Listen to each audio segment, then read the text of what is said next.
Olá, meus amigos. Esse é mais um episódio do nosso canal, onde eu trago para vocês um caso clínico, sempre começando com um caso clínico para a gente poder discutir. E esse é o nosso oitavo caso do canal. Bom, se você quiser, você pode pausar esse vídeo agora, leia o caso clínico com calma, e aí você pode fazer o raciocínio, ver se você consegue chegar no diagnóstico, beleza? Então vamos lá.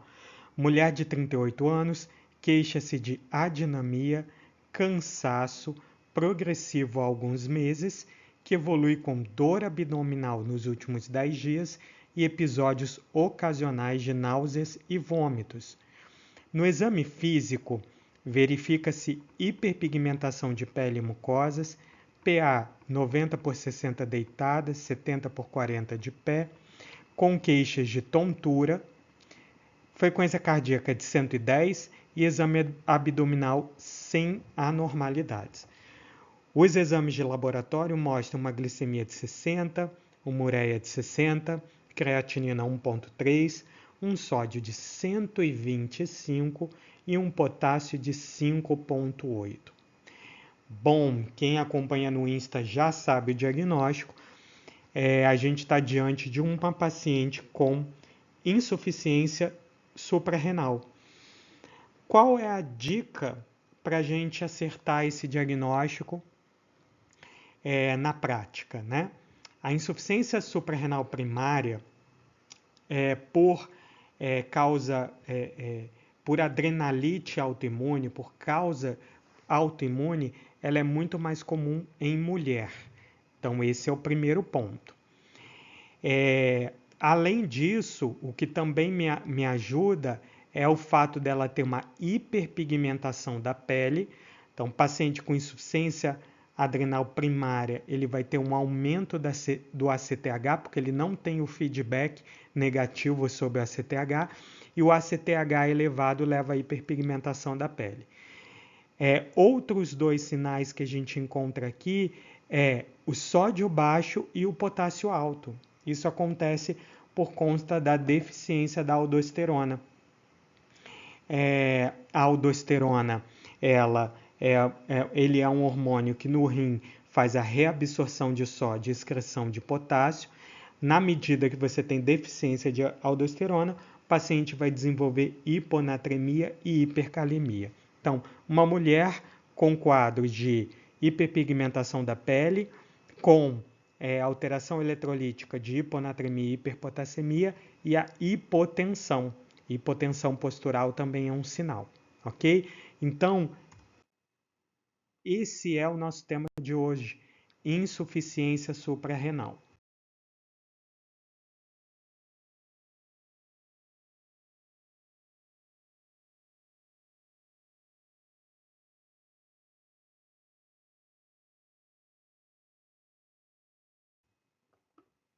Só para a gente lembrar rapidamente, né? A suprarrenal está aqui localizada logo acima do rim. Temos aqui a adrenal, né? A adrenal ela é responsável pela produção de vários hormônios, hormônios androgênicos, glicocorticoides, aldosterona e as epinefrinas, né? Noradrenalina, adrenalina. Então, a suprarrenal está localizada aqui, né? E ela sofre estímulo do ACTH que é produzido lá na hipófise, que por sua vez sofre estímulo do CRH produzido no hipotálamo. Então o hipotálamo ele produz o CRH estimula a hipófise a produzir o ACTH e o ACTH estimula a adrenal. Por sua vez, os glicocorticoides, né, eles têm uma alça negativa de inibição desse eixo central, certo? Então, básico da fisiologia só para relembrar. Então, aqui a gente tem a adrenal e a adrenal ela é dividida em córtex e medula. Na medula da adrenal, que está aqui embaixo, é onde são produzidas as catecolaminas. E no córtex da adrenal a gente tem três zonas. Uma zona glomerulosa, onde há a produção de aldosterona, uma zona fasciculada, onde há a produção do corticoide, do cortisol, e uma zona reticulada, onde você tem a produção dos hormônios androgênios, tá? Então, a revisãozinha básica sobre suprarrenal. O que é a insuficiência suprarrenal? É uma síndrome clínica decorrente da perda parcial ou completa das capacidades de secreção de esteroides adrenocorticais pelas adrenais, seja por doença da própria glândula, insuficiência adrenal primária, seja por doença do eixo hipotálamo-hipófise, que é a insuficiência adrenal secundária ou terciária, causando redução do estímulo do hormônio adrenocorticotrófico sobre as adrenais. Então, a insuficiência adrenal ela acontece quando a adrenal não consegue produzir os seus hormônios esteroides.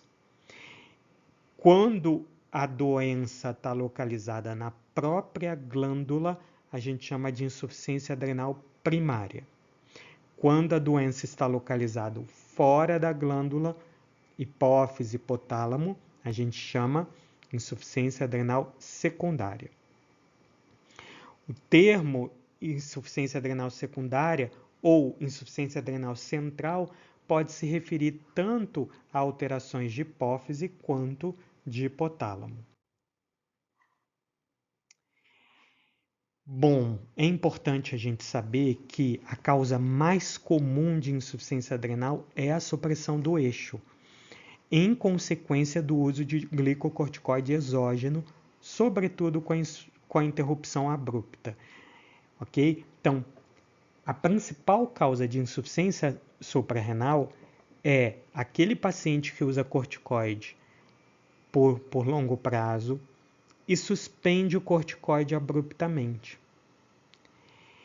A interrupção abrupta vai levar ao quadro de insuficiência renal, suprarrenal. Por quê? Quando a gente faz uso de corticoide exógeno, a gente toma corticoide, né? Esse excesso, esse aumento do corticoide, ele vai fazer uma inibição do nosso eixo.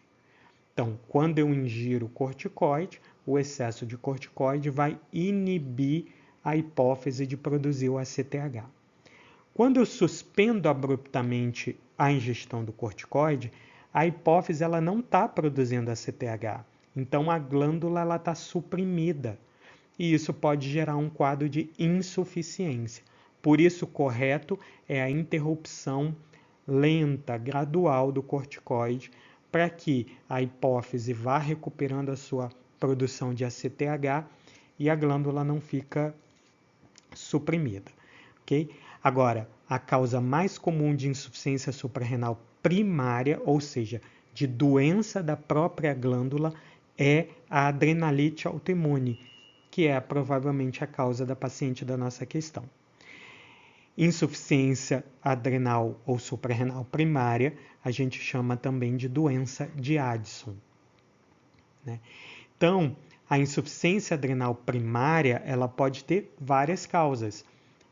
Causas genéticas, causas adquiridas.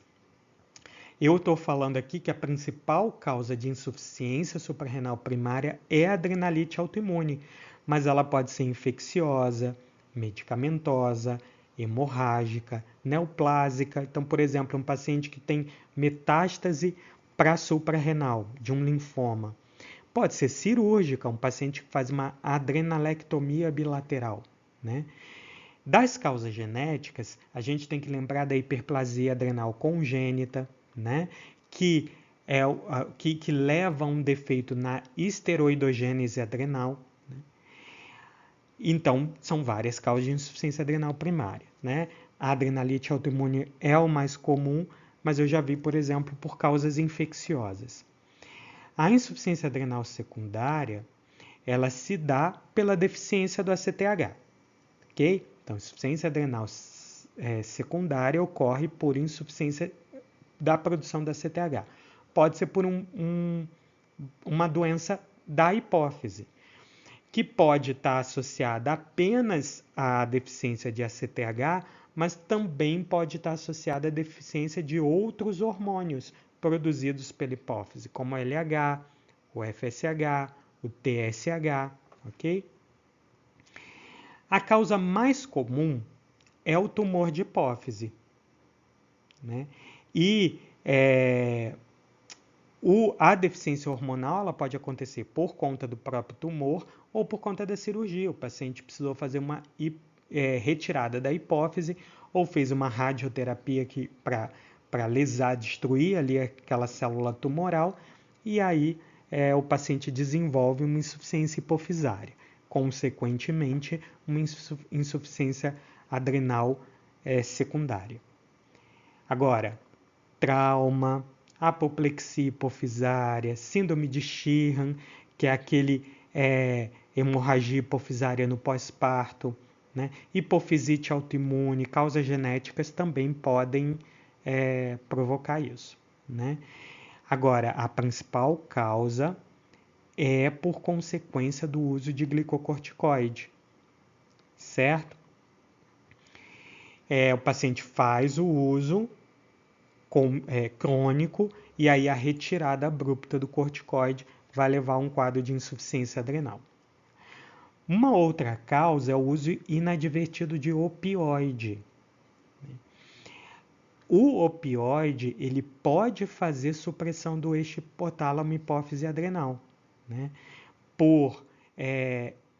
Porque ele tem receptores que estão localizados lá na hipófise, lá no hipotálamo, né? E ele vai realizar o antagonismo sobre esses receptores. Então, existem receptores no hipotálamo e na hipófise para opioides. E o uso inadvertido ou excessivo de opioide pode levar... Esses receptores eles são inibitórios e pode inibir a produção dos hormônios, como a ACTH, pela hipófise. Então, essa tabela aqui ela está no livro de medicina interna, né? Então, aqui eu tenho causas de insuficiência suprarrenal primária. A adrenalite autoimune é o mais comum, mas a gente tem as causas genéticas, como hiperplasia suprarrenal, a gente tem a síndrome poliglandular tipo 1 e tipo 2, a gente tem outras causas como infecções, né? Hemorragia da suprarrenal, induzida por fármacos, então tem várias causas aqui. E causas de insuficiência suprarrenal secundária, então primária, doença na glândula, secundária, ocorre por deficiência na produção do ACTH. A gente tem causas hipofisárias, né? Então aqui a gente tem várias causas hipofisárias que eu já citei, e aqui o uso excessivo de glicocorticoide, que é a causa mais comum. O que um paciente com insuficiência suprarrenal pode apresentar, né? As manifestações clínicas dependem da velocidade da extensão da perda de função da adrenal. Em geral, o quadro é insidioso e ele fica evidente após um estresse, como trauma, cirurgia, infecção. Então, é muito comum o paciente ter aquele quadro de insuficiência suprarrenal insidiosa, com sintomas leves, não tão específicos, e quando ele passa por uma situação de estresse, o quadro ele se torna mais evidente, principalmente pós-cirurgia ou pós-infecção. Na doença primária, ou seja, na doença da glândula, normalmente eu tenho tanto a redução da produção do glicocorticoide quanto do mineralocorticoide, que é a nossa questão. O paciente vai ter, que é o nosso quadro clínico. Na doença primária, eu tenho tanto queda do corticoide quanto da aldosterona. Na secundária, apenas perda do glicocorticoide. Já a secreção de androgênio está comprometida nos dois, né? Se a doença está localizada lá no sistema nervoso central, hipófise, hipotálamo, você também vai ter sinais e sintomas do acometimento desses eixos. O paciente pode ter deficiência de outros hormônios, tireoide, hormônio gonadal, GH, prolactina, ou em casos de tumor da hipófise, pode ter compressão do quiasma óptico, né? Então, levando a hemianopsia bitemporal, que é a característica clássica, cefaleia, hemianopsia bitemporal. Bom, na primária a gente tem também a hiperpigmentação da pele, eu já expliquei, por conta do excesso de ACTH. Ele estimula os melanócitos na produção de melanina, então na insuficiência primária por deficiência do ACTH vai ter hiperpigmentação. Desculpa, pelo excesso de ACTH, né? Na primária você não tem a produção hormonal, não vai ter o feedback, o ACTH está elevado. Então, na primária, por excesso de ACTH, você vai ter hiperpigmentação. Já na secundária, a falta do ACTH, porque o problema está lá na hipófise que não está produzindo o ACTH. A falta do ACTH vai levar à palidez cutânea. Então, hipercalemia, hiponatremia, avidez por sal e hipovolemia são os sintomas relacionados à deficiência de mineralocorticoide, que é o que a nossa paciente da questão tem. Ela tem hipotensão, hiponatremia e hipercalemia. Isso acontece pela deficiência de aldosterona. Pela deficiência de glicocorticoide, eu posso encontrar fadiga, anorexia, perda ponderal, mal-estar, sintomas gastrointestinais que a nossa paciente tem, como náusea, vômito, dor abdominal, hipotensão e hipoglicemia. Então, aqui está uma tabelinha com os sinais e sintomas decorrentes da deficiência do corticoide, deficiência da aldosterona e a deficiência dos androgênios suprarrenais. Nas formas autoimune, infiltrativa, a doença ela costuma ser mais gradual. Se a causa for uma hemorragia, uma infecção da glândula, o quadro ele pode ocorrer de forma mais rápida. Nas mulheres, a principal fonte de androgênio é a suprarrenal. Então, nas mulheres, podem ocorrer sintomas como perda da libido, redução da pilificação, né? Porque nas mulheres a suprarrenal é a principal responsável pela produção de androgênios. Lembrando, a principal causa de insuficiência suprarrenal primária é a adrenalite autoimune e ela pode estar associada a outras doenças autoimunes. Um paciente com uma doença autoimune pode ter outras doenças autoimunes.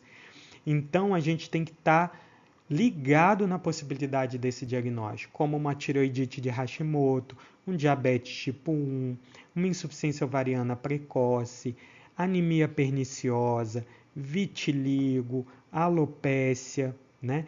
Nesse caso, quando a gente tem múltiplas glândulas envolvidas, a gente chama de síndrome poliglandular. Síndrome poliglandular autoimune é quando a gente tem várias síndromes glandulares, tireoide, suprarrenal, diabetes e todas por causa autoimune. A gente tem a síndrome poliglandular autoimune tipo 1, tá? A gente tem a tipo 1, onde o paciente vai ter candidíase crônica, hipoparatireoidismo, insuficiência adrenal autoimune.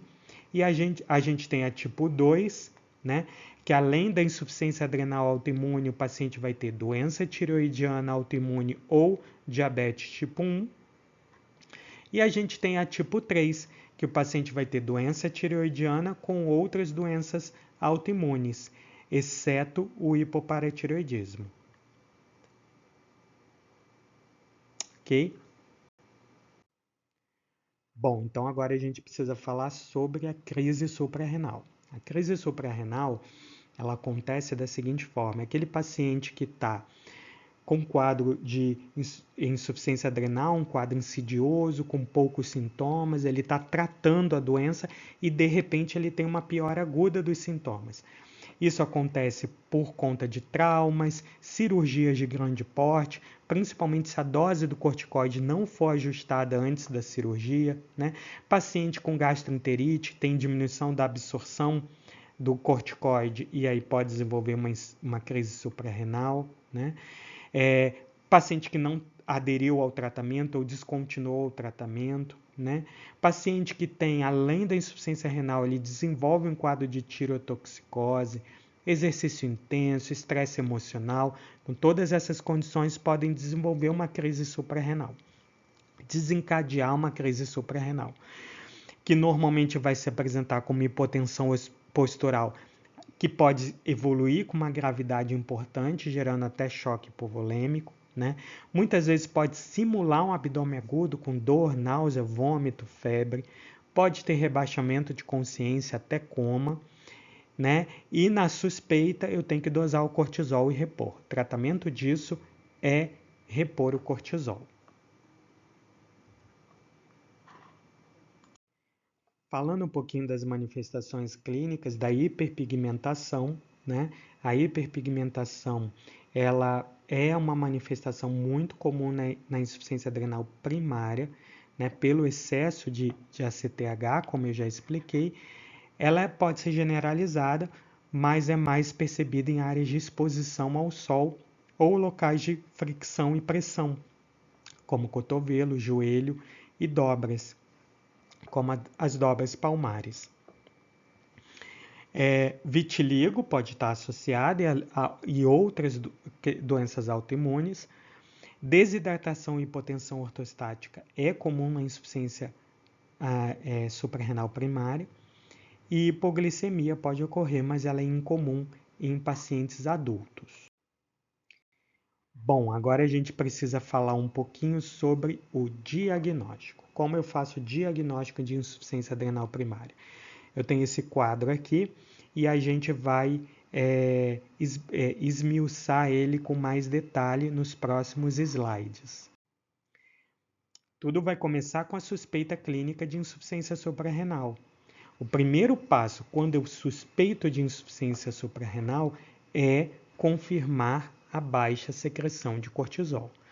O primeiro passo para o diagnóstico é dosar o cortisol, né? Então, a gente faz a dosagem do cortisol basal, que deve ser coletado entre 8 e 9 horas da manhã, tá? O ponto de corte muda muito de acordo com o laboratório ou com novas tecnologias que são desenvolvidas para avaliação laboratorial, tá? Então, o ponto de corte vai depender muito do laboratório.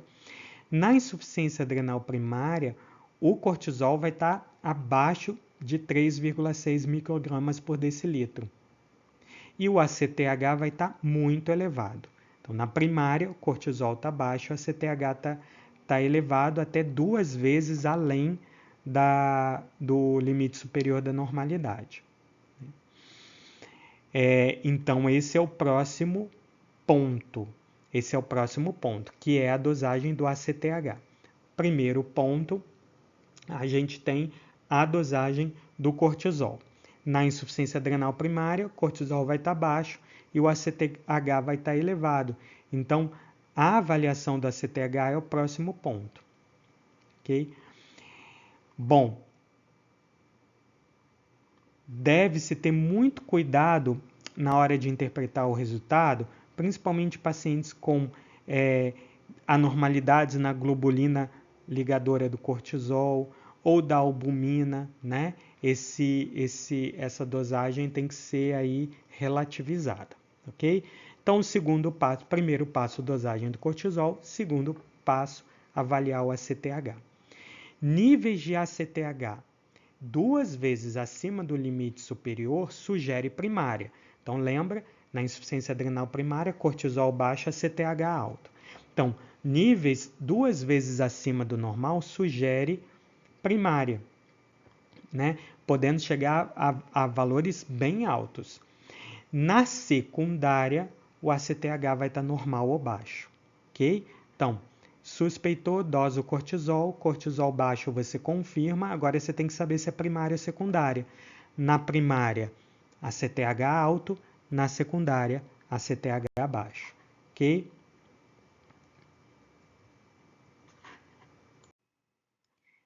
Bom, tem alguns testes que a gente pode fazer para avaliação da CTH.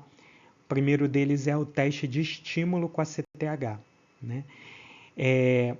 Ele consiste, depois que você coleta o cortisol, ele consiste na administração de um peptídeo semelhante ao ACTH, que é a cortrosina, né? E você dosa o cortisol após 30 a 60 minutos da administração. Então, o teste de estímulo do ACTH consiste em você coleta o cortisol, depois você dá o peptídeo semelhante ao ACTH, que é a cortrosina, e depois você dosa novamente o cortisol. Se o cortisol apresentar valores abaixo de 14,9 microgramas por decilitro, isso confirma o diagnóstico de insuficiência adrenal. Ok? Bom, o teste de estímulo da CTH ele é muito caro porque esse peptídeo ele precisa ser importado e ele é caro. Outras possibilidades são o teste de tolerância à insulina e o teste de glucagon. O teste de tolerância à insulina, você administra insulina regular e depois dosa o cortisol. Quando você administra a insulina, o paciente faz uma hipoglicemia. E essa hipoglicemia ela tem que chegar abaixo de 40. Como o cortisol é um hormônio contrarregulador da insulina, quando você administra insulina e o paciente faz hipoglicemia abaixo de 40, o esperado é que o cortisol aumente. Se o cortisol não aumentar, significa que o paciente tem insuficiência adrenal. E o teste de glucagon, quando você tiver contraindicação ao teste de tolerância à insulina.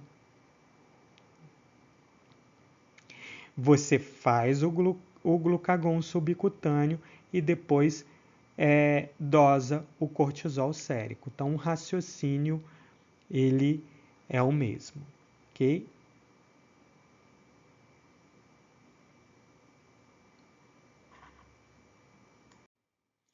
Então, voltando à nossa tabela, o primeiro passo é a dosagem do cortisol.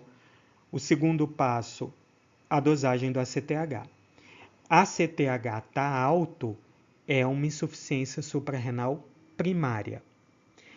O próximo passo agora é eu saber qual é a doença que está provocando isso.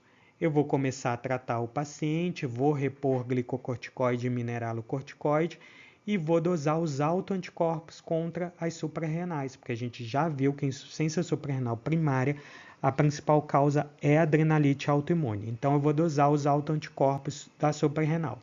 Se der positivo, é uma adrenalite autoimune ou uma síndrome poliglandular. Se for negativo, eu vou investigar outras causas. Níveis de 21-hidroxilase, níveis de 17-hidroxilase, raio-x de tórax, TC de suprarrenal, né? Para a gente tentar identificar se o paciente tem uma infecção suprarrenal, como tuberculose, como uma micose, por exemplo, né? Uma micose sistêmica, se ele tem uma infiltração como linfoma, se ele tem hemorragia, se ele tem hiperplasia suprarrenal congênita, né? Agora, se todos esses exames derem negativos, a principal hipótese acaba sendo a adrenalite autoimune. E se o ACTH estiver baixo? Se o ACTH estiver baixo, estamos diante de uma insuficiência adrenal secundária. E aí o nosso foco vai ser em buscar doenças de hipotálamo e hipófise. Então, eu vou repor o corticoide para tratar e vou fazer a ressonância de hipófise para identificar lesão expansiva, tumor, AVC e etc. Ok? Agora falando do tratamento. O tratamento da insuficiência suprarrenal aguda consiste em hidratação e reposição de cortisona. Hidratação e reposição de cortisona. Então, é isso que a gente faz na crise suprarrenal aguda, né? Que requer diagnóstico e tratamento precoce em ambiente hospitalar, corticoterapia e hidratação de forma rápida. Tá? Então, 100 mg de hidrocortisona por via intravenosa, né? 1 litro de soro fisiológico, né? E depois você vai fazer a manutenção, ok? Então, tratamento da crise aguda, corticoide e hidratação. Bom, na insuficiência suprarrenal crônica, né, você vai fazer a reposição de corticoide também. Sempre observar, evitando doses excessivas, para o paciente não fazer uma síndrome de Cushing, avaliar a densidade óssea, né? Sempre ajustar o corticoide quando o paciente for passar por uma situação de estresse, como infecção e cirurgia, ou alguma doença aguda, né? Então, na secundária, a gente vai sempre repor o corticoide. Na primária, além do corticoide, você vai repor o mineralocorticoide, né? Com a fludrocortisona. Tá? Então, na primária, a gente faz corticoide, mineralocorticoide, e na secundária, apenas o glicocorticoide. Não tem muita evidência para a reposição de androgênio, tá? Então, não é uma coisa que é controversa repor androgênio nesses casos. Sempre ficar de olho, obesidade, osteoporose, catarata, glaucoma, nos efeitos colaterais do corticoide, principalmente paciente em dose excessiva. E a gente não pode deixar de falar, já que a principal causa de insuficiência adrenal secundária é o uso exógeno do corticoide, a gente não pode deixar de falar sobre como fazer o desmame do corticoide. Então aqui a gente tem uma tabelinha, né, que orienta como deve ser o desmame do corticoide em pacientes que usam mais de 40 mg por dia, reduzir 5 a 10 mg por semana. Paciente com 20 a 40 mg por dia, 5 mg por semana. Faz uso de 10 a 20 mg por dia, 2,5 mg a cada 1 a 4 semanas. 5 a 10 mg por dia, reduzir 1 mg a cada 1 a 4 semanas. E 5 mg por dia, reduzir 1 mg a cada 4 semanas. Então, pode printar, pode copiar, e é uma forma legal de você fazer a retirada do corticoide, evitando que o paciente desenvolva insuficiência adrenal. Bom, e eram essas as informações que eu queria passar para vocês na aula de hoje. Espero que vocês tenham curtido. E não deixem de curtir, não deixem de compartilhar esse vídeo. Comentem o que vocês estão achando do nosso canal. Se vocês têm alguma sugestão de tema, por favor, comente nesse vídeo que a gente traz novos temas que vocês sugerirem aqui para o canal. Ok? Pessoal, até a próxima.